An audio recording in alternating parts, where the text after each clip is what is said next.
Have you ever felt completely, utterly overwhelmed by just the sheer amount of information hitting your senses all at once? Or, on the flip side, have you ever been so hyper-focused on a single task that the rest of the world just literally faded away? Well, today we're going on a really fascinating journey to understand exactly how our brain filters reality. In this explainer, we're going to explore the mechanics of human attention, specifically how our brain waves actually dictate our focus. But we're going to do it by exploring a truly powerful metaphor from the philosophy of Dan Weber. We're going to look at human consciousness and brain waves through the lens of surfing. I know it sounds a bit wild at first, right? But seriously, consider this for a second. How is your focused attention actually like a breaking ocean wave? Well, both involve energy, both encounter resistance, and both culminate in a very specific, concentrated shape. Today, we are going to unpack how the physical waves in our brain act astonishingly like the physical waves in our oceans, literally shaping every single thing we perceive and every conversation we have. Okay, let's dive right into this. Here is our roadmap for today's explainer. First, the neuroscience of attention. Second, the ocean of consciousness. Third, memory and the Perky effect.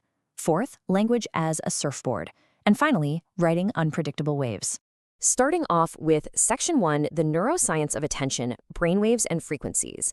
Before we can ride the waves of the mind, we need to understand the fundamental neuroscience of how our brain actually processes all that sensory input it receives every single second of the day. And this brilliantly illustrates the core scientific dichotomy at play when we talk about attention. On one side, we've got gamma frequencies operating way up there between 30 and 100 hertz. In the actual ocean, when a wave meets an opposing current, its wavelength gets compressed, right? Which forces it to peak and break. In the brain, this compression is exactly like focused attention, produced by those high-frequency gamma waves. On the other side, we have alpha frequencies, running at a much slower 8 to 12 hertz. If an ocean current flows in the same direction as the wavelength stretches out, suppressing the break. In your brain, alpha waves do the exact same thing. They stretch out and actually suppress attention.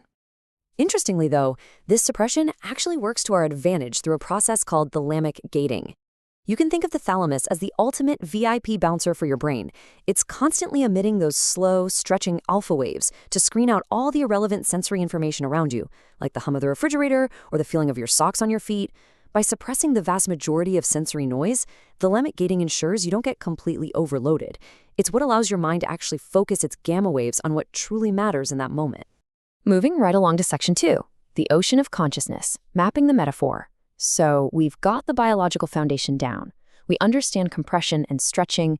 Now let's shift from the microscopic neuroscience to the macroscopic experience and formally introduce Dan Weber's beautiful surfing metaphor for how we experience the world. Let's look at how the physical elements of the ocean map perfectly onto the abstract concepts of human perception. It's like a giant puzzle. First, we have the solid reef.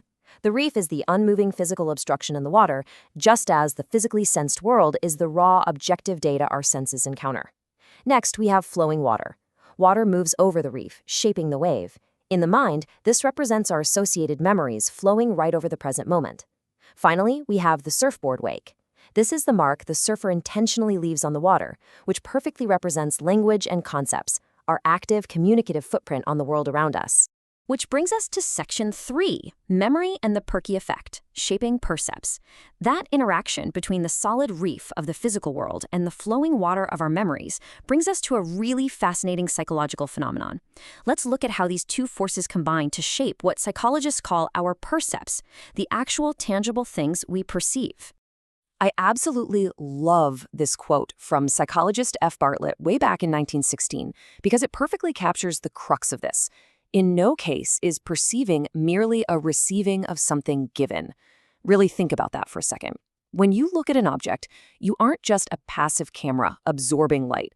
Your perception is a highly active construction.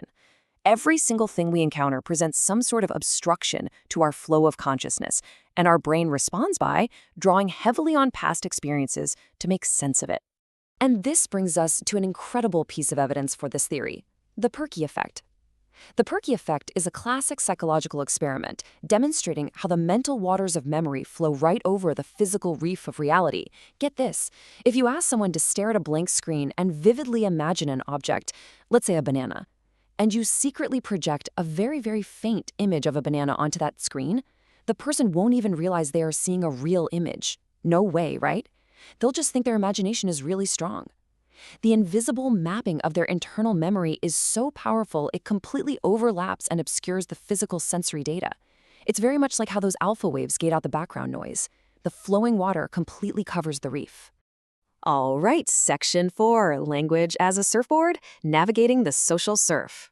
But look, human beings aren't just passive observers of these waves of consciousness. We have agency. We engage with the world and with each other. And that brings us to the next stage of our metaphor, how we actively ride these waves. So, the absolutely crucial point here is that while basic percepts are shaped by memory and senses, our higher-level concepts are formed through language, and speech requires agency. When you speak, you are actively carving a path, just like a surfboard carving a wake on a wave. The actual design of your surfboard represents your ability to communicate in a given social setting. If you and I are using familiar language and share the same cultural context, man, we get an easy, effortless ride down the wave. But if the language is unfamiliar or the context is alien to us, it demands immense effort to decipher the message. It literally feels exactly like trying to surf giant waves with a board that's completely the wrong shape for the job. Let's move to and see how this builds into an actual conversation. Imagine a conversation not as an exchange of words, but as a dynamic, physical interaction out there on the water.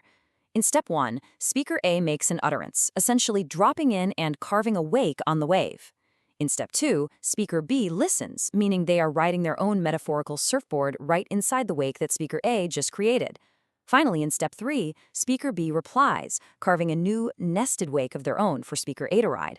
A good conversation is really just a seamless series of nested wakes, with both surfers smoothly riding the currents the other leaves behind. Finally, Section 5, Riding Unpredictable Waves, Intuition over Reason. What happens when the conditions aren't perfect? What happens when the conversation is difficult? Or life just throws us into circumstances we are totally unprepared for? Let's look at the philosophical climax of this whole framework. When we're in familiar circumstances, we get that easy ride. We can infer details without interpreting every little thing. Our expectations basically do all the heavy lifting. But look at unpredictable circumstances. The unfamiliarity demands incredibly high effort. Our standard surfboard, our normal set of concepts and reasoning, it just might not work here. An ill-equipped surfer in rough water has to completely change tactics. They have to reduce their penetration into the water, reduce their resistance, and stop trying to force the board's direction. Instead of relying on rigid expectation, they have to rely strictly on observation. They have to let go, allowing their gamma waves of focused attention to adapt to the wave, completely trusting their raw intuition. I want to linger on this thought with a quote from philosopher Samuel Totis, because it's pretty profound. Our knowledge is that of a precariously balanced judgment, which has to shift with shifting circumstances. No matter how successfully we reason our way through life, we simply cannot expect that our specific design, our standard way of thinking, will seamlessly meet every possible contingency. The physical world is just full of possibilities for disruption. Sometimes rigid reason just isn't going to be enough to keep us balanced on the board. There will absolutely be occasions in your life where logic and expectation fail you, where the reef is jagged and the currents are opposing. In those moments, you require a deeper sense of direction. You have to let go of strict reason and feel at ease with however things unfold, allowing your attention to naturally compress and focus exactly where it needs to. So, I leave you with this. When the waters inevitably get rough and your usual surfboard just isn't cutting it, how will you choose to ride your next unpredictable wave? Will you fight the current, or will you trust your intuition and let the wave carry you forward?